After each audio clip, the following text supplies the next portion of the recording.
절 성령의 충만을 기대하며 경험하며 살아가시는 모든 성도님들 되시기 바랍니다. 오늘 성령 강림 주일입니다. 성령 강림 주일은 예수님께서 부활 승천하신 후에 오순절 마가의 다락방에 모였던 120명의 성도들이 성령이 충만하여져서 하나님을 경험하였던 그것을 기념하는 주일입니다. 이 성령의 역사를 통해서 교회가 세워졌고, 또 이 성령의 역사를 통해서 이 복음이 예루살렘을 거쳐서 사마리아와 땅끝까지 온 세상으로 전해지게 되었으며, 이 성령의 역사를 통해서 우리 한영교회가 세워지게 된 것입니다. 2000년 마가의 다락방에 임하셨던 성령 하나님은 그래서 오늘 이 시간 이 자리에도 동일하게 역사하십니다. 오셔서 불같은 성령으로, 오늘 찬양처럼 불같은 성령으로 우리 가운데 역사하실 줄 믿습니다. 우리는 모두 성령 충만한 삶을 살자고 하지요. 살고 싶어 합니다. 바라고 열망하고 또 기도합니다. 오늘 성경은 그들이 다 성령의 충만함을 받았다, 그렇게 이야기하고 있거든요. 일부만 받은 것이 아니라 그들이 다 받았다라고 이야기하고 있습니다. 그리고 각 사람 위에 하나씩 임했다라고 얘기하고 있어요. 하나씩 임하여 있었다라고 이야기합니다. 다 임했는데 한꺼번에 임한 것이 아니라 각자에게 개별적으로 성령 하나님이 그 위에 임했다는 것이죠.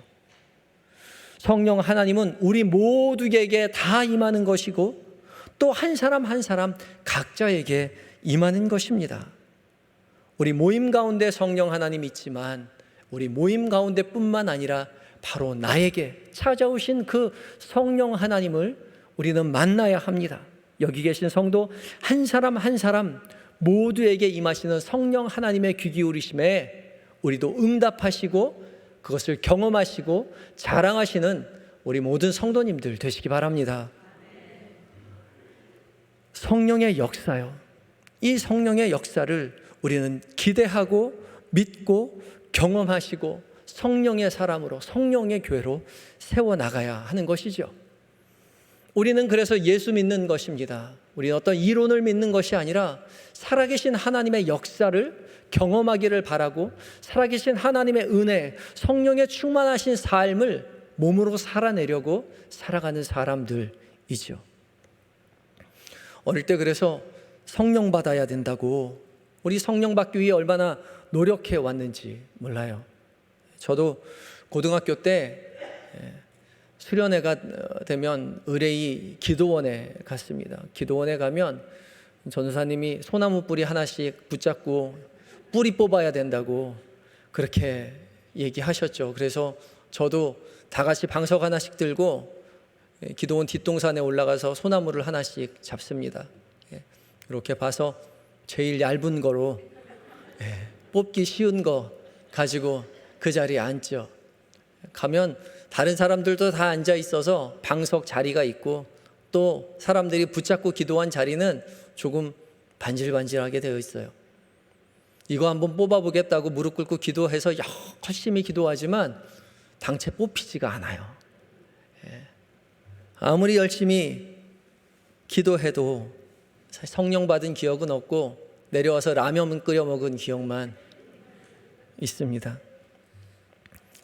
사실 성령 하나님은 눈에 보이지 않죠.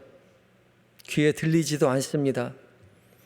하나님은 초월적인 존재이기 때문에 우리가 귀로 듣거나 눈으로 볼 수 없습니다. 오감으로 감지할 수 없는 분이 성령 하나님이세요. 하나님이시잖아요. 그게 당연한 겁니다. 세상은 우리에게 하나님을 보여달라고 하죠. 볼 수 없어요. 들려달라고 하죠. 들을 수 없어요. 왜요? 하나님은 초월적이신 분이에요. 하나님은 비과학적인 분이 아니라 초과학적인 분이시고, 비이성적인 하나님이 아니라 이성을 초월하신 초이성적인 분이신 것이죠. 그래서 우리가 가지고 있는 인간의 계측도구로 하나님을 측정할 수 없습니다.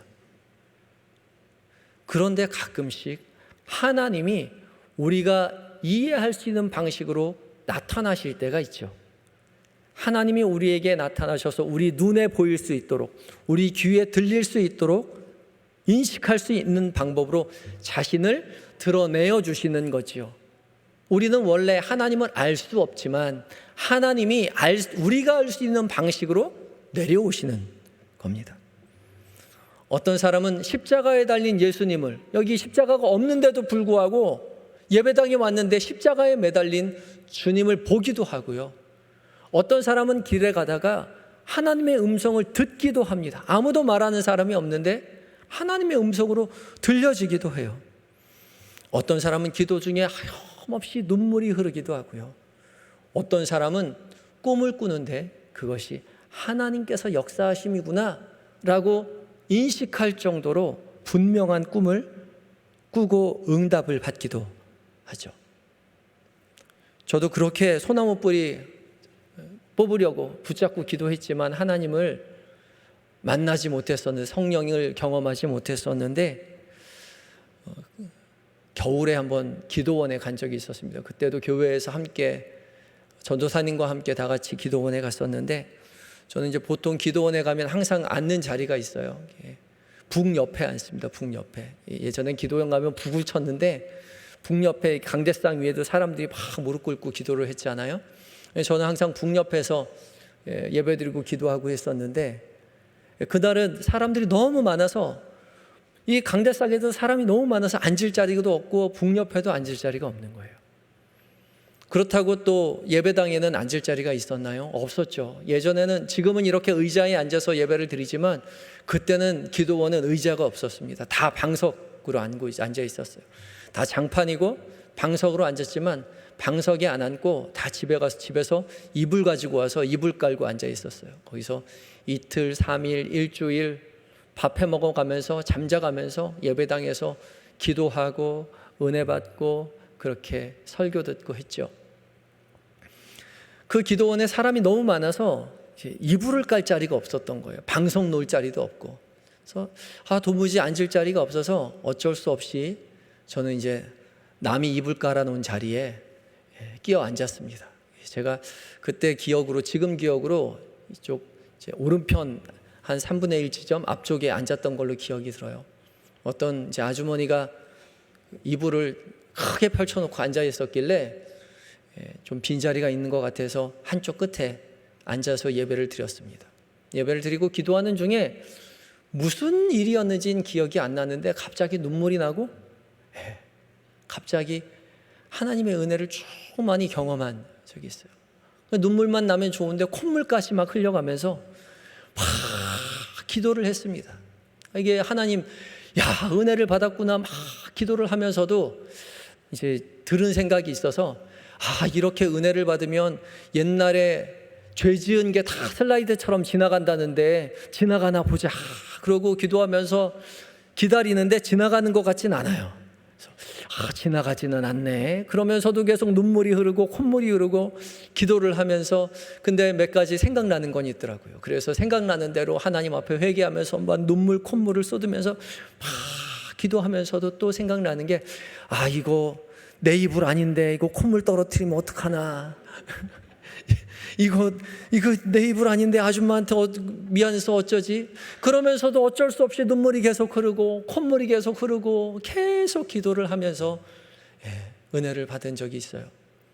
차라리 아무도 없을 때 산에 올라가서 소나무 뿌리 붙잡고 기도할 때 그때 눈물을 흘려서 기도했으면 괜찮았을 텐데 그게 마음대로 되지 않더라고요.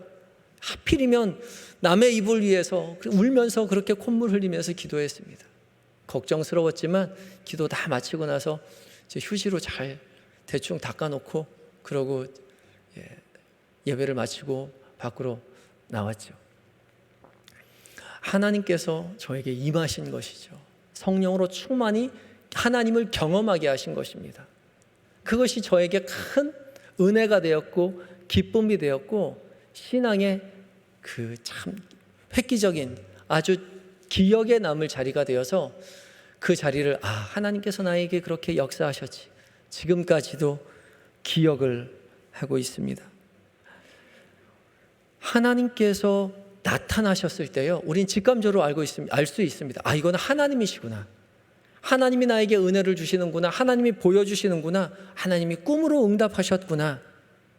이것을 신적 체험, 하나님 경험, 은혜를 받았다라고 이야기를 하죠. 이러한 강력한 체험은 우리 신앙 가운데 누구나에게 큰 도움이 되지요. 누가 뭐라고 해도 나는 하나님을 만난 사람이다. 살아계신 하나님을 만난 사람이다라는 명확한 확증이 됩니다. 그런데 정말 중요한 것은 이 확증이 중요한 것이 아니라 그 만났다는 사실을 가지고 하나님 앞에 응답하는 신앙의 성숙한 삶으로 살아내려는 이어지는 노력이 우리에게 있어야 한다는 것이죠. 우리가 이런 경험만 열심으로 찾아다닌다고 해서 우리의 신앙이 저절로 크는 것은 아니죠. 그것도 하나님을 체험한 것일 뿐입니다. 하나님을 주관적으로 개인적으로 경험한 것일 뿐이에요. 그런데 이 경험이 우리에게 신앙의 성숙으로 저절로 이어지지 않는다는 거죠. 성경에는 하나님을 깊이 경험했음에도 불구하고 성숙하지 못한 미숙한 신앙으로 하나님 앞에 벌을 받았던 사람들이 있습니다. 사무엘상 10장 10절에 보면 사울에 관한 이야기가 나와요. 이스라엘의 초대 왕이었던 사울이 하나님의 영에 임해서 예언을 하였다라는 성경 구절이 있습니다. 그러니까 우리 하나님 앞에 잘못하여서 하나님 앞에 버림받았던 초대 왕이 사울이 실은 하나님의 영에 붙잡혀서 예언을 할 정도의 사람이었다는 사실을 우린 기억해야 합니다. 그러나 그는 하나님을 경험했을 뿐, 체험했을 뿐 신앙의 성숙으로 나아가지는 못했던 거죠. 우리 잘 알고 있는 삼손이요. 삼손이 얼마나 하나님의 영이 많이 임했던 사람이었는지 몰라요. 그는 하나님의 영이 임해서 맨손으로 사자를 찢어 죽였고요. 또 하나님의 영이 임했을 때 결박했던 밧줄을 쉽게 풀어 헤쳤다라고 성경이 기록하고 있고요. 또 하나님의 영이 임했을 때 블레셋 사람들을 죽일 수 있었다라고 성경이 그렇게 기록하고 있어요. 삼손에게 하나님의 영이 임했지만 그는 성숙한 신앙인으로 살지 못했습니다. 결국 그는 죽음을 당하게 되죠. 그가 마지막에 죽어갈 때 두 기둥에 붙잡고 하나님 앞에 기도하고 그 기둥을 밀어서 무너뜨렸지만, 그래서 블레셋 사람들과 함께 죽었지만 성경은 기록하기를 그때는 하나님의 영이 임했다라고 성경이 이야기하지 않아요. 그런 기록이 없습니다. 삼손은 하나님의 영을 많이 경험한 사람이었음에도 불구하고 그것을 신앙의 성숙으로 이어가지 못해서 하나님 앞에 불순종한 사람으로 남게 되었던 것이요. 우리가 성령 충만해야 된다, 성령을 경험해야 된다, 하나님 체험해야 된다. 이 하나님 체험에 사로잡혀서요, 그것만 간구하고 성숙으로 이어가지 못한다면요, 차라리 성령 충만한 하나님의 체험은 하지 않는 편이 낫습니다. 어떤 사람은 이런 간절한 하나님 체험을 바라며 살아서 하나님이 주시지도 않았는데 받은 것 같이 느껴지는 그런 사람들이 있어요. 하나님 경험을 만들어내는 사람이 있습니다. 하나님은 말한 적이 없는데 하나님이 그렇게 말씀하실 것 같이 생각해서 저절로 머릿속에 하나님이 나에게 말씀하셨구나, 그렇게 이야기하는 사람들이 있습니다. 하나님이 보여준 적이 없는데 하나님이 나에게 그렇게 보여주셨구나, 그렇게 스스로 확신하고 살아가는 사람들이 있습니다. 하나님께서 직접 말씀하신 것과 내가 스스로 만들어서 하나님이 말씀하신 것처럼 느껴지는 게 똑같이 드러나요. 정말 하나님께서 말씀하신 것처럼 느껴지고 들려진다는 것이죠. 하나님 체험했다고 그렇게 스스로 생각하고 착각하고 살아가는 사람들이 있어요. 그런데 그런 사람들을 보면 한결같이 성숙한 신앙인의 삶을 살아가지 못합니다. 왜요? 그건 자기 스스로 만들어낸 가짜 하나님 체험, 가짜 성령 충만이기 때문에 그렇습니다. 우리 주변에 많이 보지 않나요? 하나님이 내 기도 중에 나에게 이렇게 말씀하셨다고, 하나님께서 나에게 기도 중에 이렇게 역사하셨다고, 참 기도 체험 많은 사람인데, 성령 충만한 사람인 것 같은데 그의 삶의 면면을 살펴보면 도무지 성숙한 신앙인의 삶이라고 이해할 수 없는, 인정할 수 없는 그런 삶을 살아가는 사람들이 많이 있죠. 정말 하나님을 만났다면, 그렇게 살아갔다면 그는 그렇게 살지 않았을 것입니다. 하지만 이와 반대로요, 하나님 체험을 한 번도 경험하지 못했음에도 불구하고 영적인 성숙한 신앙인의 삶을 살아가는 사람들이 우리 이웃 가운데 많이 있다는 걸 우리는 참 잘 알고 있습니다. 예수님이 도마에게 이런 말씀하셨죠. 너는 나를 본고로 믿느냐? 보지 않고 믿는 자들이 복되도다. 그러니까 보고 보지 않고 믿는 자가 복되다고 말한 것은 보지 않고 믿는 사람이 있다는 거예요. 도마는 손가락에 내 손을 넣어보고, 예수님의 손가락에 내 손바닥에 내 손가락을 넣어보고 예수님의 허리에 내 손을 넣어봐야 내가 예수님을 믿겠다, 보고 믿겠다, 만나봐야 믿겠다, 체험해야 믿겠다, 그렇게 이야기했지만, 그래서 예수님이 한 번 더 나타나셔서 도마에게 내가 내 손가락을 내 손에, 내 손을 내 허리에 넣어보고 믿어라 라고 말씀하시며, 보지 못하고 믿는 자들은 복되도다 라고 말씀하셨죠.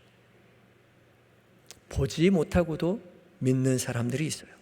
체험이 없어도 신실한 믿음의 삶을 살아가는 사람들이 참 많이 있습니다. 어떤 영적인 경험 자랑하지 않아도 우리 노권사님, 우리 할머니, 우리 할아버지, 우리 신앙의 사람들 보면 참 믿음으로 올곧게 살아가시는 분들이, 존경할 만한 분들이 참 많이 있습니다. 우리 모두 성령 받아야 한다는 소리 참 많이 하죠. 성령으로 충만해야 한다는 소리 참 많이 합니다. 근데 이 받았다는 거요, 받는다는 것이요, 줘야 받는 거죠. 주지 않는데 어떻게 받을 수 있나요? 그리고 하나님은 성령 하나님이시잖아요. 하나님은 받는 것이 아니라, 물건이 아니라 모시어 드리는 것이죠.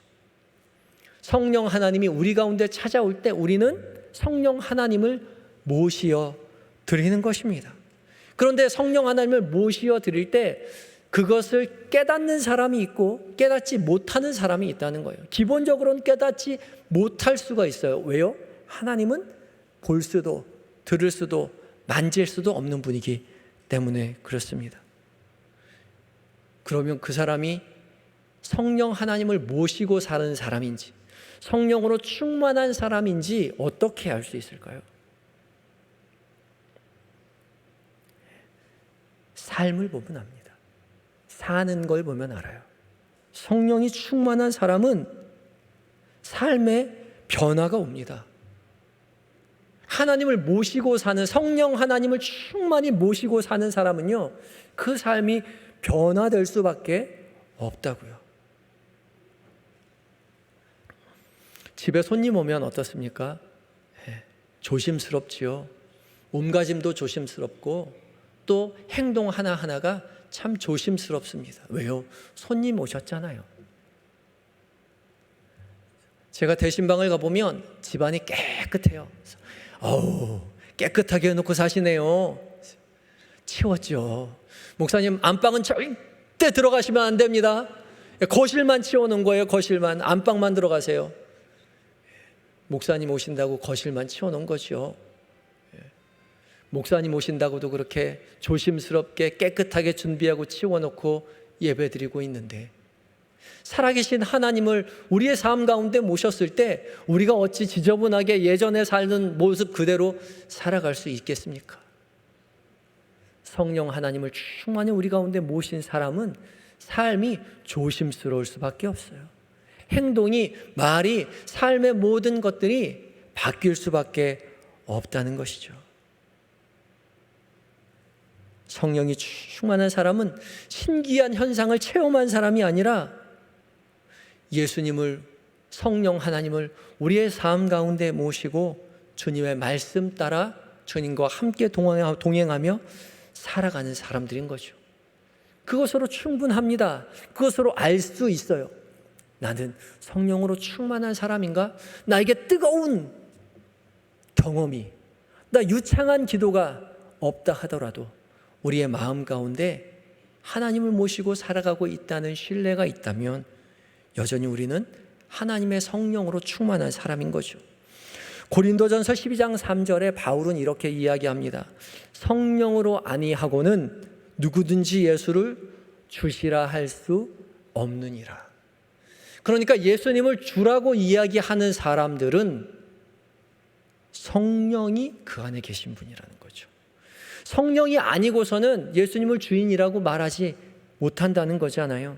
진심으로 예수님을 주님이라고 고백하는 사람은 그 안에 이미 성령 하나님을 마음에 모신 사람이라는 거죠. 여러분은 주님을 모시고 삽니까? 예수님을 나의 주님으로 영접하고 살아 계십니까? 성령 하나님을, 우리 주님을, 예수님을 우리 주님으로 모시고 살아가는 것은요, 성령 하나님이 우리를 통치하시고 지배하시는 상태인 것입니다. 그래서 예수님의 말씀하시는 대로, 성령님이 우리에게 깨닫게 하시는 대로 그 말씀에 순종하며 살아가는 거예요. 예수님이 주인입니다. 그리고 우리는 종일 뿐인 것이죠. 종은 주님의 말씀, 주인의 말씀에 순종하는 사람들입니다. 우리가 주의 말씀에 순종하며 살아가려고 할 때 우리는 이미 성령으로 충만한 사람인 것을 믿으시기 바랍니다. 에베소서 5장 18절은 이렇게 이야기합니다. 술 취하지 말라. 이는 방탕한 것이니 오직 성령으로 충만함을 받으라. 우리가 성령으로 충만할 때요, 어떤 삶의 결과물이 이어지고 있는가? 이어지는 19절에 이렇게 이야기합니다. 시와 찬송과 신령한 노래들로 서로 화답하며 너희의 마음으로 주께 노래하며 찬송하며 범사에 우리 주 예수 그리스도의 이름으로 항상 아버지 하나님께 감사하며 그리스도를 경외함으로 피차 복종하라. 그러니까 우리가 성령으로 충만한 삶을 살아갈 때 우리 가운데 시와 찬송과 신령한 노래가 있다는 거죠. 그리고 찬송이 있다는 것이죠. 그리고 범사의 모든 것을 하나님 앞에 감사하는 감사가 있다는 것입니다. 우리의 마음 가운데, 우리의 입술 가운데 찬양이 있습니까? 기도가 있습니까? 감사가 있습니까? 평안이 있습니까? 우리는 성령으로 충만한 사람입니다. 성령에 충만한 사람은 감사하고 찬송하고 그리스도에게 복종함으로 평안 가운데 살아가는 그런 삶이라는 것이죠. 그것이 중요합니다. 성령 하나님께서 우리 안에 역사하셔서 우리를 체험이 아닌 성숙한 신앙의 삶으로 이끌어 갈 것입니다. 그 이끌어 가시는 성령 하나님의 말씀 가운데 우리 귀 기울이고 민감하게 주님이 나에게 무엇을 말씀하시는지, 무엇을 바라시는지 들으시고 깨달으시고 그대로 살아낼 때 성령 하나님의 이끄시는 삶으로 우리는 하나님의 기뻐하시는 삶을 살아가게 될 것입니다. 그런 삶을 기대하시고 살아내시는 성도 여러분들이 되시기 바랍니다. 우리가 성령으로 충만한 삶을 살아갈 때 우리 가운데 기쁨이 넘치고 감사가 넘치고 평안이 넘치는데요, 그것뿐만 아니라 하나님께서 우리에게 약속하신 또 하나의 이야기가 있습니다. 하나님께서 성령 충만한 사람에게 약속하신 한 가지는 하나님의 원대한 계획 가운데 우리를 초대하신다는 거예요. 오늘 본문 말씀은 오순절 마가다락방에 120명의 성도들이 모여 있을 때 성령으로 충만하여서 하나님을 경험한 사건이었죠. 근데 이 사람들이 왜 이 자리에 모여 있었을까요? 모여 있었던 이유가 있습니다. 예수님께서 이 땅 가운데 오셔서 이스라엘 백성들에게 하나님의 말씀을 전파하시고 부활 승천하시기 바로 전에요, 아버지 앞에 내가 가지만 성령이 오실 것이라고 말씀하셨어요. 사도행전 1장 4절에서 5절까지 말씀은 이렇게 이야기합니다. 예루살렘을 떠나지 말라는 것이죠. 내게서 들은 바 아버지께서 약속하신 것을 기다려라. 떠나지 말고 기다려라. 요한은 물로 세례를 베풀었으나 너희는 몇 날이 못되어 성령으로 세례를 받으리라. 그래서 이 사람들 기다렸습니다. 예루살렘을 떠나지 아니하고 함께 모여서 성령으로 세례를 받기 위해서 기다리고 있었던 거죠. 그리고 한 곳에 모여 기도에 힘쓸 때에 성령을 경험하게 됩니다. 2절, 3절, 4절에 급하고 강한 바람 같은 소리가 나고 불의 혀처럼 갈라지는 것들이 보이고 성령의 충만함을 받고 성령이 말하게 하심을 따라 각기 다른 언어로 말했다라고 이야기해요. 아까 성령의 체험은 극히 개인적인 것이라고 이야기했잖아요. 남들은 들을 수 없는데 나 혼자 듣는 것이고요. 남들은 보이지 않는데 나만 볼 수 있는 것이에요. 근데 오늘 성경은 뭐라고 이야기하냐면요. 온 집에 소리가 가득했다. 모두 다 들을 수 있었다고요. 그리고 불의 혈처럼 갈라지는 것이 그들에게 보였다라고요. 다 같이 볼 수 있었어요. 청각과 시각과 또한 그들이 성령의 말하게 하심을 따라 각기 다른 언어로 말하기 시작하였다. 입술로 말하기 시작하였다는 것이죠. 개인적인 성령의 체험이 아니라 공동체적인 체험을 하고 있는 것이죠. 누구나 볼 수 있도록요. 누가 볼 수 있도록요? 그 곁에 있었던 사람들이 있었습니다. 성령으로 충만한 사람 가운데 충만한 삶을 그 역사를 바라보고 있는 사람들이 있었습니다. 이 사람들 누구였냐면 경건한 유대인들이었습니다. 이날 오순절이었기 때문에 경건한 유대인들이 오순절을 지키기 위하여 예루살렘으로 왔다라고 이야기하죠. 이 경건한 유대인이라는 말은 특별한 단어인데 특별히 디아스포라 유대인, 예루살렘이 아닌 이웃 나라, 외국에 살아가는 유대 사람들이었습니다. 이 사람들은 이방 나라에서 나고 자랐지만 유대인 신앙을 지키고 있었던 사람이었습니다. 경건하게 하나님 말씀대로 살아가려고 했던 사람들이었고 비록 자기가 외국에 살고 있지만 이스라엘 사람들이 지켜야 하는 3대 절기, 그 3대 절기에 하나님 앞에 나오라고 했을 때 이 사람들도 예루살렘으로 찾아왔던 사람들이에요. 근데 외국에 사는데 3대 절기를 3번씩 올 수가 없으니까 한 번으로 오기도 하고 두 번으로 오기도 하고 또 6월절에 왔다가 6월절 다음에 50일이 지난 날이 오순절이거든요. 그러니까 6월절을 지내러 와서 계속 그 자리에 머물러 있다가 오순절까지 지내고 다시 본국으로 돌아가는 사람들이 있었습니다. 그토록 열심히 유대교를 지키려고 했던 사람들을 경건한 유대인이라고 표현을 하고 있는 거죠. 이 사람들이 오순절을 지키기 위해 다 모여 있었던 것이죠. 근데 이 사람들이 이 장면을 봅니다. 각기 다른 방언으로 말하는 것을 보게 되는 거죠. 이 방언은 고린도전서에 나오는 방언과 좀 다릅니다. 고린도전서에 나오는 방언은 사람이 알 수 없는 그런 천사의 말을 하는 방언이고요. 여기 사도행전에서 말하는 방언은 외국어를 이야기하는 거예요. 이 경건한 유대인들이 나고 자란 그곳에서 지방 사람들이 했던 그 모국어를 이 지금 예루살렘에 모여서 기도했던 나사렛 사람들이 그 방언으로 말하고 있다는 거죠. 그걸 보고 얼마나 신기하고 당황했다라고 성경이 이야기하고 있는 것이죠. 왜 이런 일들이 일어났을까요? 성경은 뭐라고 이야기하냐면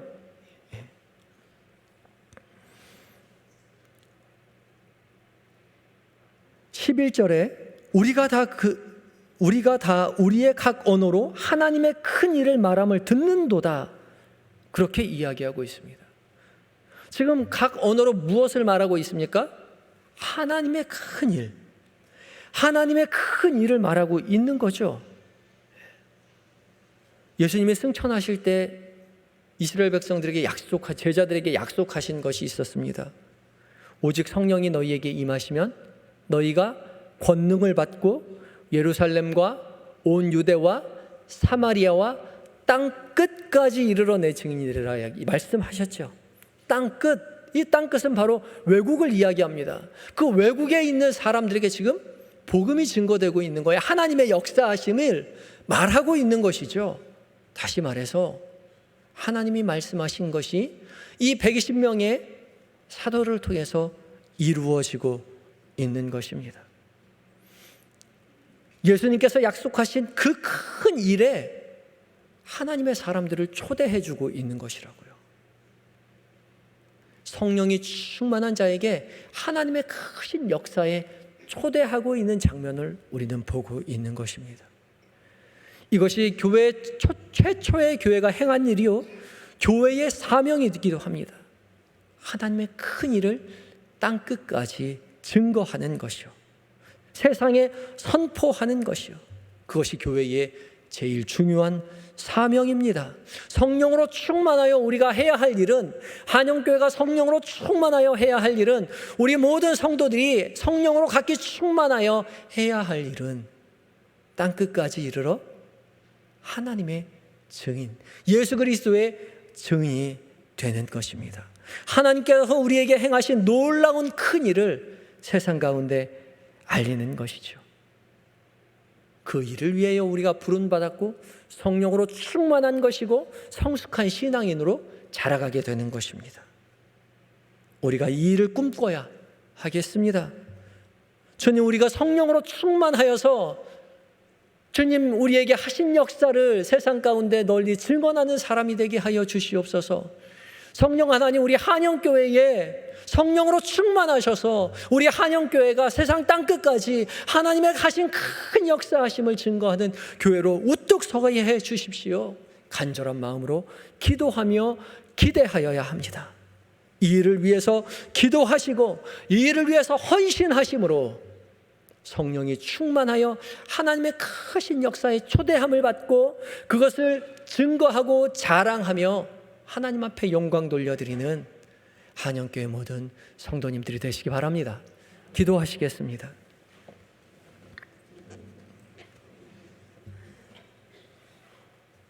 성령으로 충만케 역사하시는 우리 아버지 되신 하나님, 약속하신 그 성령으로 우리에게 내려주셔서 성령 하나님의 약속하신 그 은혜에 힘입어 우리 가운데 찾아오신 하나님, 우리에게 역사하신 하나님, 우리 교회 가운데 강하게 역사하신 그 하나님을 증거하며 자랑하는 인생 되게 하여 주시옵소서.